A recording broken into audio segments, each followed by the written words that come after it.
Bizda ikkita g'ayrioddiy narsa seziladi do'stlar. Ya'ni ikkita emas, 3 ta desa ham bo'ladi. Birinchisi, o'yinga kirishimiz bilan bizani qorong'i atmosfera kutib oldi. Ikkinchisi, zombilar hech qanaqa zombi monsterlar yo'q, lekin qorong' ochyapti shunda ham.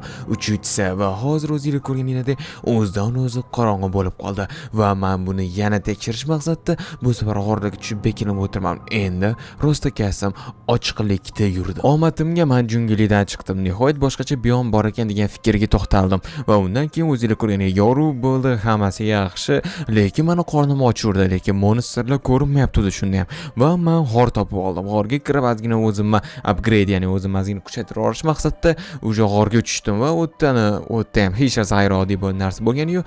Qaytib chiqdim, hali ham o'zi yorug' edi va o'zimga ovqat yeb ichish hamma narsani buton qilib oldim va lekin undan keyin do'stlar, eng qiziq joyi, men o'zim shu g'ordan chiqib ketganimdan keyin yana ozgincha yurdim va albatta eng odamni qo'rqitadigan narsa bo'ldi.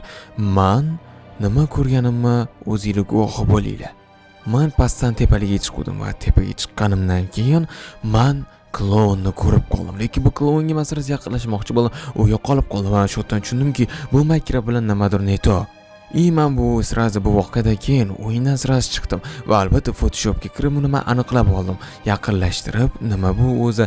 Bu nima do'stlar? Ono kinosidagi klonga o'xshatib, ya'ni g'irt o'zi. Xabaringlar bor, Ono degan kinoda horror janridagi kino o'tdi. Shu bolalarni qo'rqitadi, u yoq bu yoq, lekin men ko'rgan narsa xuddi bu bilan bir xil edi. Va men yana yurishni davom ettirdim. Sharqiy g'ayrioddiy narsa bo'lmadi, lekin bu klonni yana qaytib ko'rishimga ishonyotgandim va uni davom ettirayotganimda yana bir qiziq narsa bo'ldi, lekin bu safar juda ham ortiqchasi bilan. Jetilni chiqmayapti.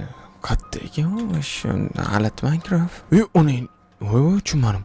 Effekt berib yordimmi? Nima qildimmi? Va shundan so'ng do'stlar, mana o'zingizlar ko'rganinglardek effekt